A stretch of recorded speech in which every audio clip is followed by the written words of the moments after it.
Welcome, friends. If you're here, you believe in the power of stories, true or imagined, that remind us we are not alone in our struggles. Subscribe if you'd like to walk alongside me through tales of family, sacrifice, and resilience. Today's story is one that asks a haunting question. When the world doubts your child, will you still believe her? Title: My ex-husband fought for custody, but I was the only one who believed our daughter's whisper. It began with 5 words, barely audible, carried on a trembling breath in the dark of night. "Mom, do you believe me?" Her voice was so fragile it cut through the quiet like glass breaking. I could feel her body quivering under the covers as though the question itself had exhausted her strength. I didn't answer right away, not because I doubted her, but because those words were a cry no parent ever wants to hear. I reached for her hand, small, cold, searching, and squeezed. "Yes, sweetheart, I believe you." She exhaled, a sound closer to a sob than a sigh, and turned her face into the pillow. And just like that, she fell silent again, retreating into a private place I couldn't follow. At first, I told myself she was just tired. Teenagers go through seasons of silence, don't they? But mothers notice the smallest cracks, the changes that no one else sees. Her grades began slipping. Not the normal up and down of adolescence, but a steady slide, as though something inside her had broken loose. The girl who once loved her history class now dreaded it. The teacher's name made her tense, as if she were bracing for a storm only she could feel. She had nightmares, too. I'd hear her thrash in her sheets at 2 in the morning, whispers spilling from her lips. "Don't, please stop." "No." When I rushed in, she'd sit up with wide, unblinking eyes and insist she was fine. At school drop-off, she lingered in the car, clutching her backpack to her chest like armor. When I urged her forward, she walked with the weary gait of someone twice her age. I tried to talk to her father.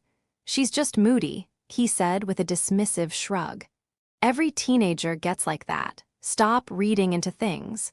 But there was no mistaking it. My daughter was shrinking before my eyes.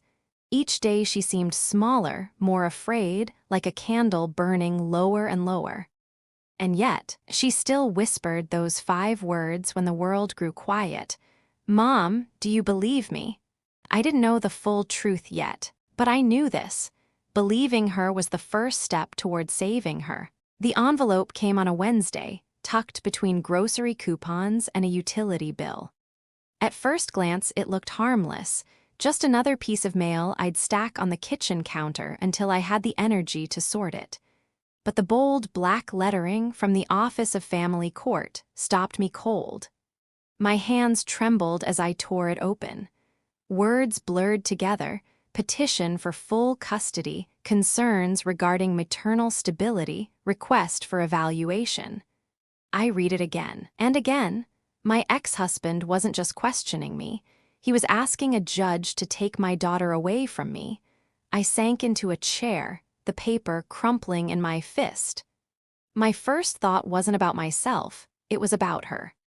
The girl who whispered in the dark, who flinched at the sound of her teacher's name, who needed me more than ever. And now the man who once promised to protect her was trying to claim he could do it better by removing me from the equation. When I called him, he answered with a voice too smooth, too rehearsed. "It's nothing personal," he said. "You're just not handling things well. She needs stability. My lawyer says the court will see it that way." "Stability?" I snapped. "She's falling apart and you don't even notice." But he wouldn't hear it.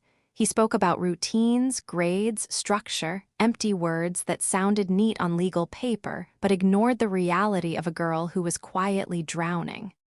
That night, I watched my daughter sit at the dining table, her math book open but untouched.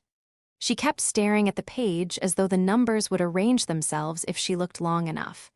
Her pencil hovered above the paper, never quite moving.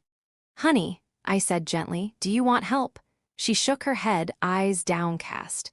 The bruised shadows under them seemed darker than the night before. Something inside me ached, a mix of love and fury, sorrow and determination. My ex-husband might have had a lawyer, a polished argument, and the court's ear. But I had something he didn't. I was listening. I was watching. I was believing. The weeks that followed blurred into a storm of paperwork and court dates. His attorney painted me as unstable, overprotective, a mother projecting her anxieties onto her child. They leaned on the school's testimony that she was just a stressed teenager, prone to dramatics, nothing more. Each statement felt like a knife. Because behind the polished lies, my daughter's truth trembled like a candle in the wind. And yet, every night, she still whispered those words. Sometimes at the threshold of sleep, sometimes in the small hours when the house was silent. "Mom, do you believe me?" And every time I answered without hesitation. "Yes, sweetheart, I believe you." What I didn't say out loud, but promised silently in my heart, was this: I would fight until the last breath in my body to prove it. It started with little things, the kind of details most people would dismiss. But mothers don't dismiss. Mothers notice. One morning, as she pulled on her sweater before school, I saw a faint bruise circling her wrist. "What happened here?" I asked, gently lifting her arm. She yanked it back too quickly. "Nothing. I bumped into a locker." Her voice was flat, rehearsed. The kind of answer a child gives when she knows you won't believe the truth anyway. That night, as she slept, I found her phone tucked beneath the pillow. I shouldn't have looked, but when your daughter is fading before your eyes, you stop worrying about rules. Scrolling through her messages, I found silence. Entire conversations deleted, threads broken like someone had swept away the evidence. But one fragment remained, overlooked in the digital cleaning. "Don't tell. No one will believe you." My chest tightened. I could feel the weight of those words pressing against her silence, the reason behind every whispered plea for me to believe.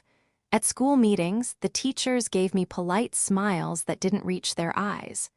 "She's been withdrawn," one counselor said.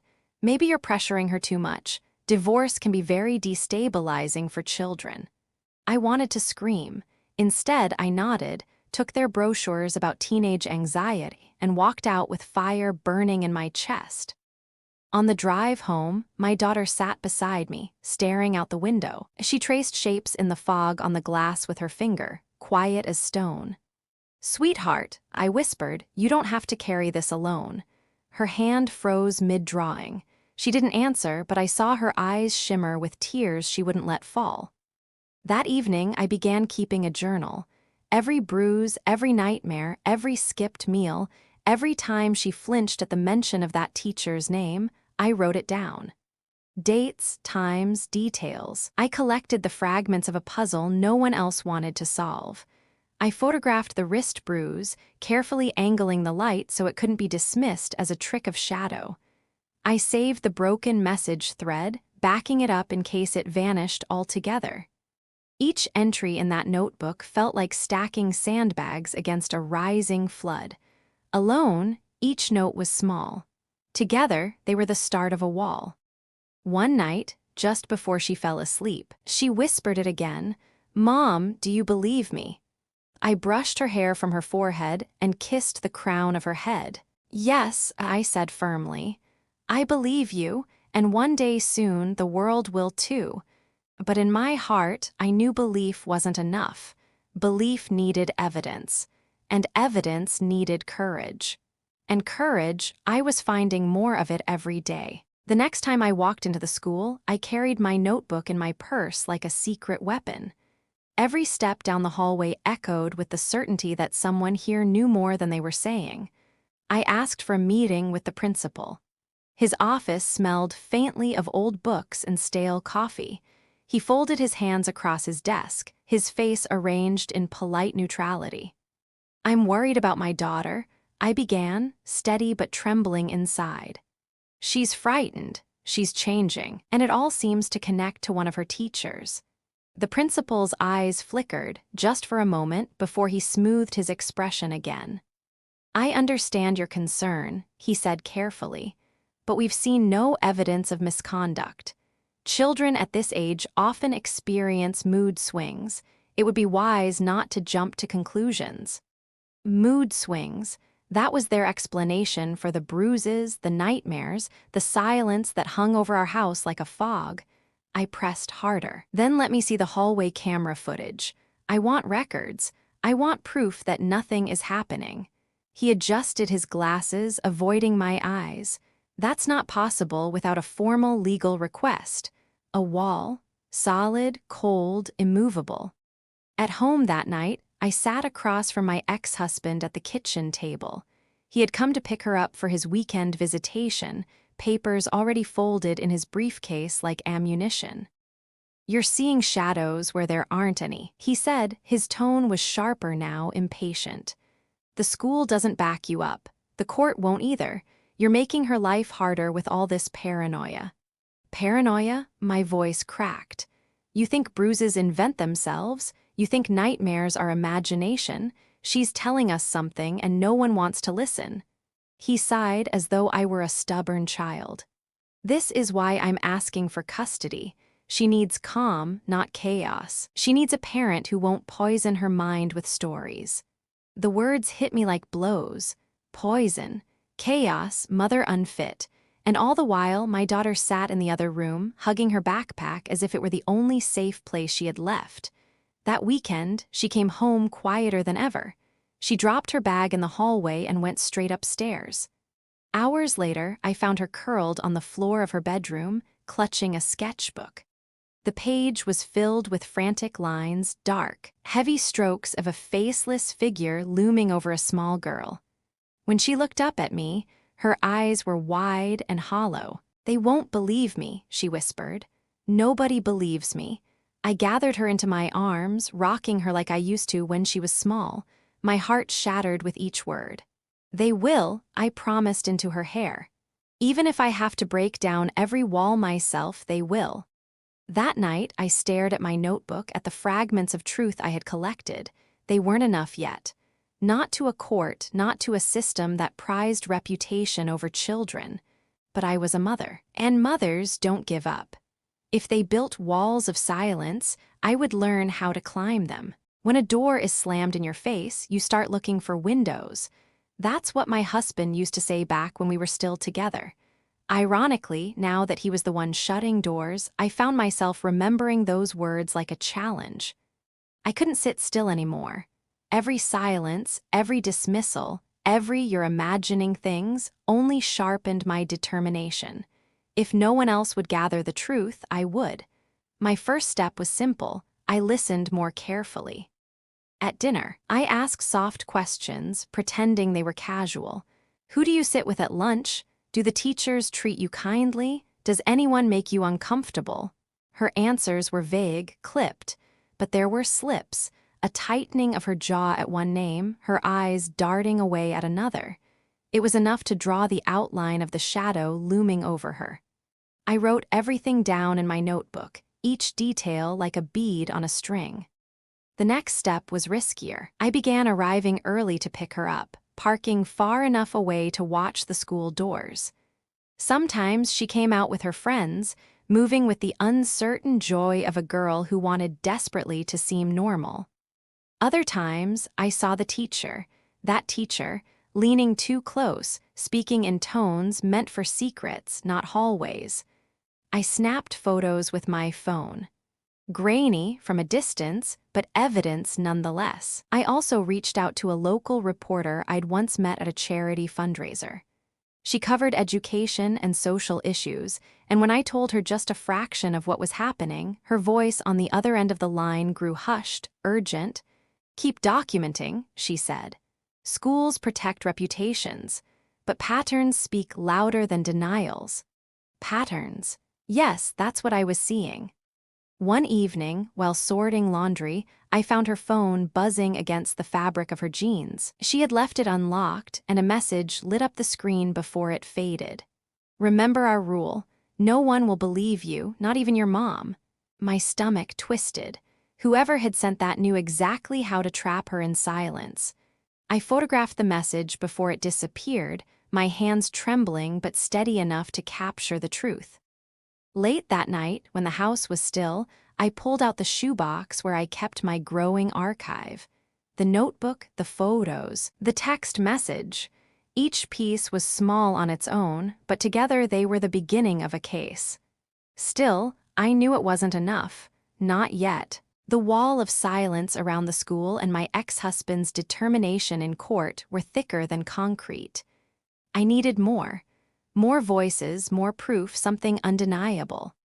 And then, one afternoon, as I waited by my car in the school parking lot, a former student approached me.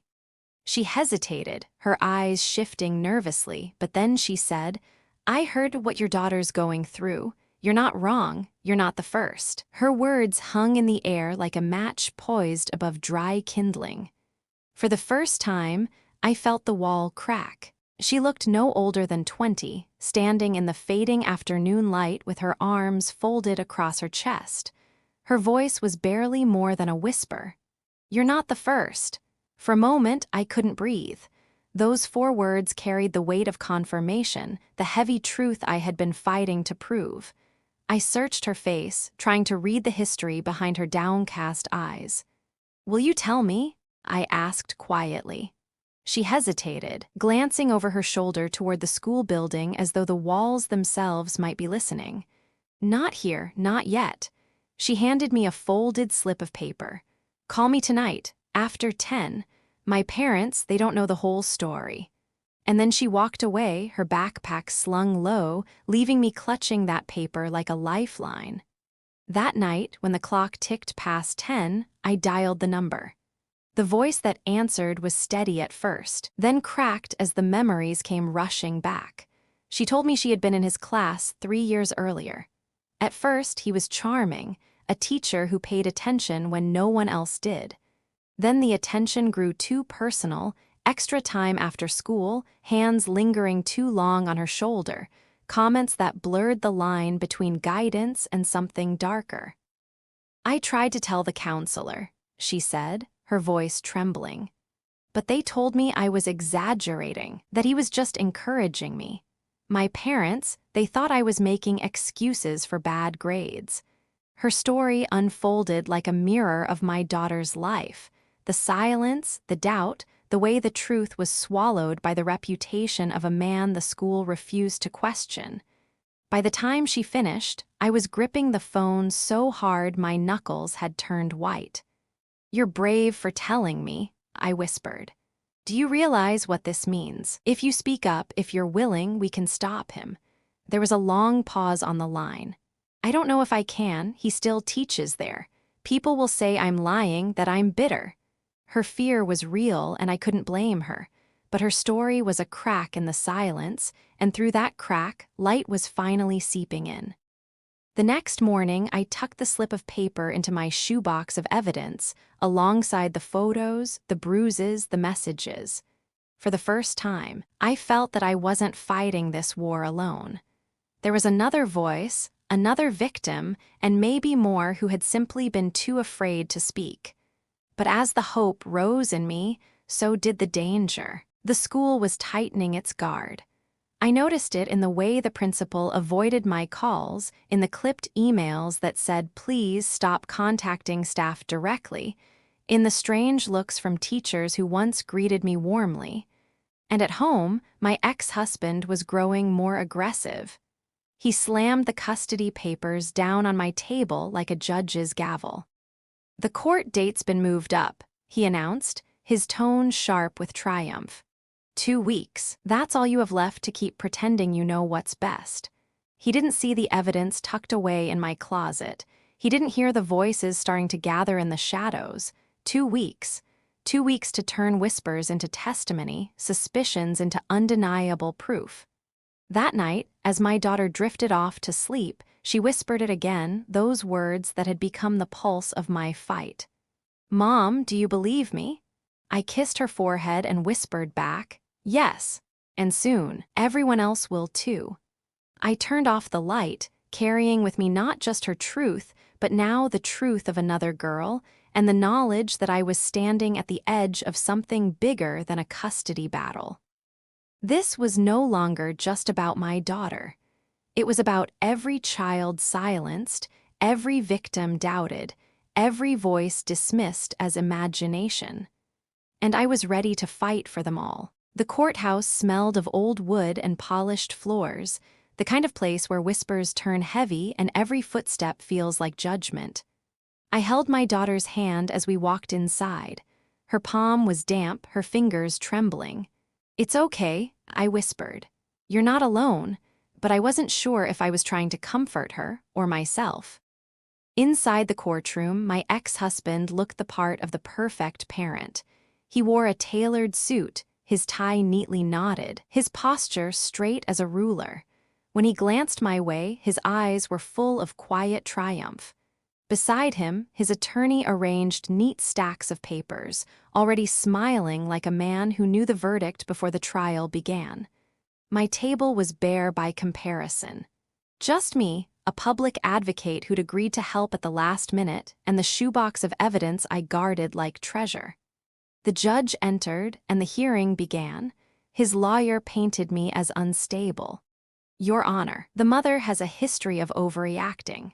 She's filled notebooks with paranoid ramblings, convinced herself that ordinary bruises and bad grades amount to abuse. She's projecting her own anxieties onto this child." I felt the words land like stones, each one chipping away at my credibility. When the school counselor was called, she testified that my daughter seemed anxious, but not in danger. The principal echoed the same. "We have no evidence of misconduct." Each sentence tightened the noose. I looked at my daughter, her shoulders hunched, her eyes downcast, and I wanted to scream. Then it was my turn. I rose, holding the notebook in my hand like scripture. I spoke of the bruises, the nightmares, the message on her phone. I held up the photos, shaky but real, and the printouts of the texts. The lawyer sneered. "A bruise from a locker, a deleted message taken out of context, a worried mother connecting dots that aren't there." I thought I would break right there under the weight of his dismissals. The judge's face was unreadable. My advocate whispered for me to sit down, but something inside me refused. "Your Honor," I said, my voice trembling but steadying with every word, "what would it take for you to believe a child? How much evidence is enough before we stop calling her imagination the problem? My daughter asked me one question: do you believe me?" And I chose to say yes. If that makes me unstable, then call me unstable. But I will not call her a liar just to make adults comfortable. The courtroom went silent. For a moment, I thought the silence was victory. But then the judge leaned forward and said, "Do you have corroboration from anyone beyond yourself?" My throat closed. Corroboration. Proof that extended past my notebook, past my daughter's whispers. The very thing I didn't have. My ex-husband's lawyer smirked. "No further questions, Your Honor." The gavel tapped lightly, and the judge announced a recess. I sank into my chair, my hands shaking. I had spoken the truth, but truth without witnesses was fragile in the face of polished lies. In the hallway, I leaned against the wall, my daughter clutching my arm. "We're losing, aren't we?" she whispered. I pulled her close. "Not yet," I said, though the words felt hollow. And then, from the far end of the hall, I saw her, the young woman who had slipped me her number, the one who had promised her story but feared her voice. She walked toward us, her face pale but her eyes blazing with quiet determination. "Mrs. Carter?" she asked softly. "Yes." My voice broke. She swallowed hard. "I'm ready to tell the court what he did to me." At that moment, I realized the wall of silence was about to crack wide open. When the judge reconvened, the air in the courtroom had shifted. I could feel it, like the tense stillness before a summer storm. My daughter squeezed my hand, her eyes darting toward the young woman who now sat nervously on the witness bench.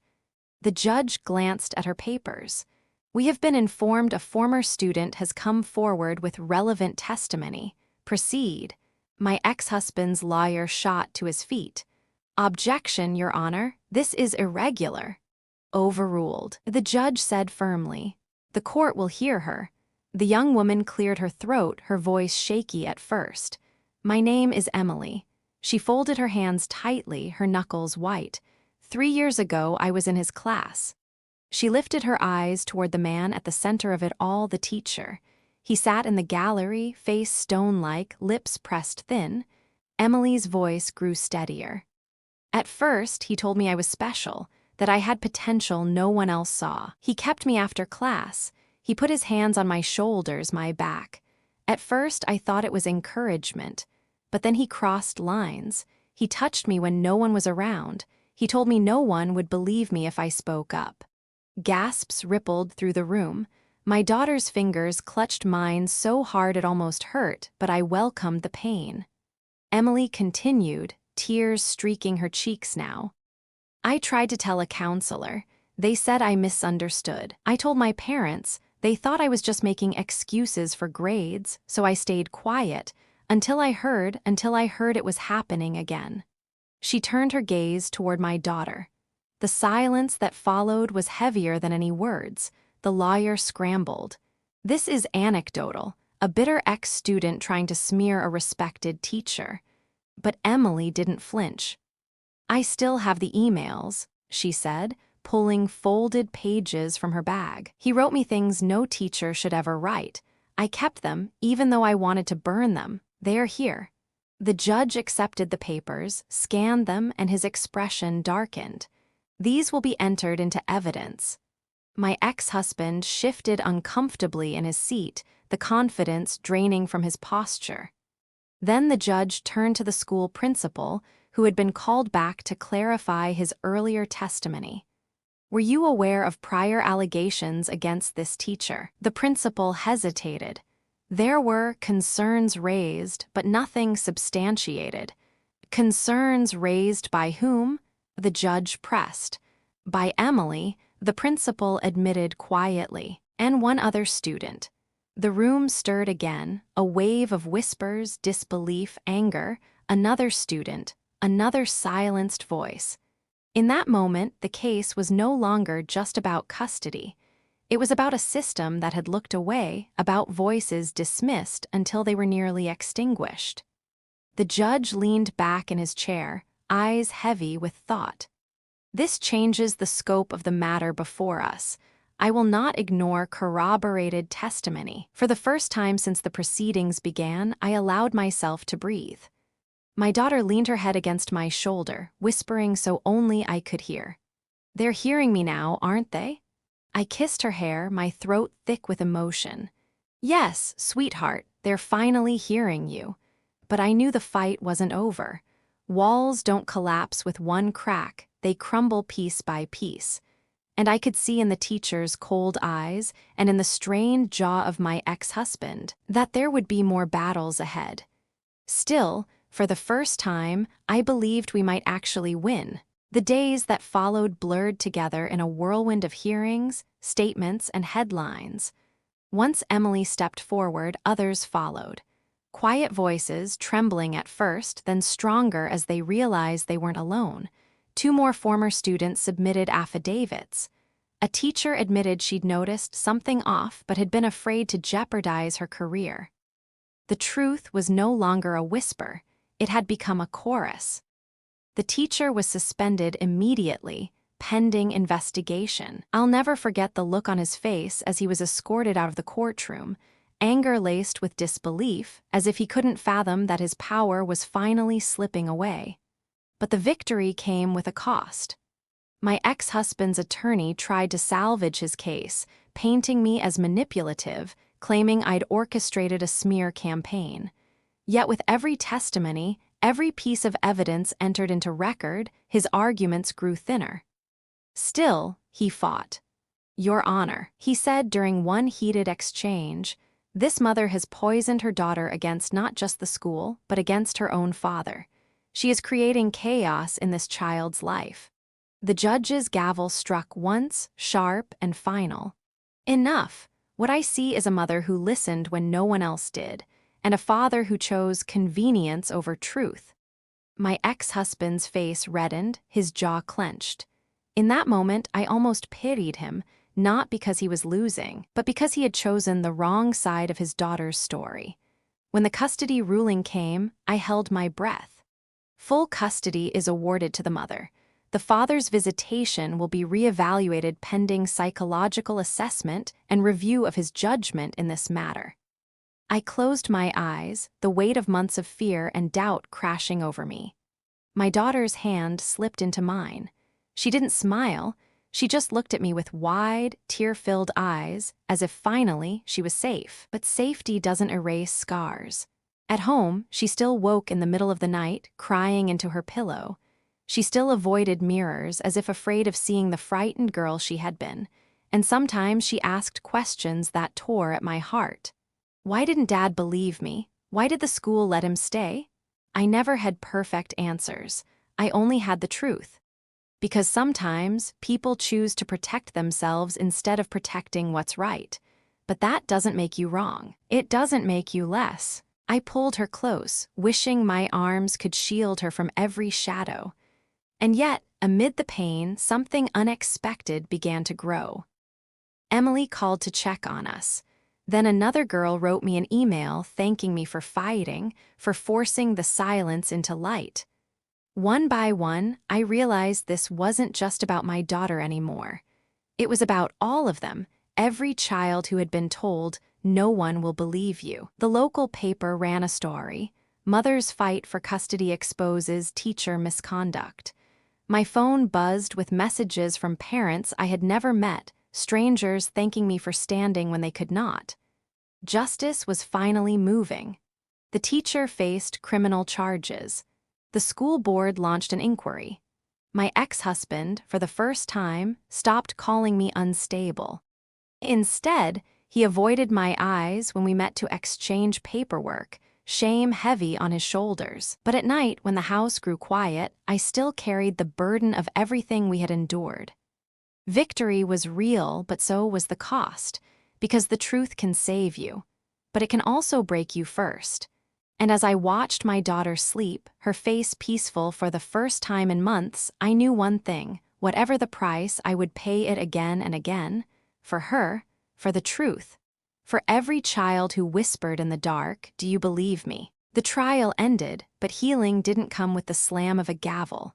It arrived slowly, in fragile steps, like dawn creeping through the blinds after a long night. At first, my daughter flinched at every loud noise, every unexpected knock at the door. But little by little, she began to reclaim herself. Therapy helped. So did long walks together in the evenings, when she would finally open up about her fears, her dreams, her doubts. One night, as we sat on the porch with mugs of hot cocoa, she turned to me and whispered, "Mom, I think I can sleep without the light on tonight." It was such a small thing, and yet for me it was everything. Our story spread beyond our small town. Parents wrote letters thanking us for speaking out. Survivors sent messages saying they finally felt less alone.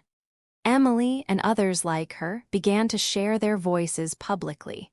And together, we started a small fund to provide counseling support for children who had faced what my daughter endured. It didn't erase the pain, nothing ever could, but it turned that pain into purpose. As for my ex-husband, he began attending counseling of his own.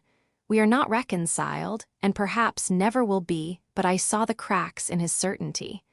I saw him finally begin to realize that denial doesn't protect anyone, it only deepens the wounds. One afternoon, months later, my daughter came home from school smiling. She dropped her backpack on the floor, curled up on the couch beside me, and said, "Mom, thank you for believing me." I held her close, tears filling my eyes, and answered the only way I knew how. Always, that's what mothers do. And so we live each day with more peace than before. Not perfect. Life never is, but real, honest peace. The kind that comes from truth and from refusing to let fear dictate the story. If you are listening to this, I want you to remember, your voice matters. The voices of your children matter. Never let anyone convince you otherwise. Sparkles, thank you for staying with us through this story. If it touched you, if it reminded you of the strength of family and the importance of belief, please consider subscribing to the channel. Share it so that more people may find hope and courage in their own lives. From my heart to yours, I wish you health, peace, and the joy of a family that listens. believes, and loves without condition.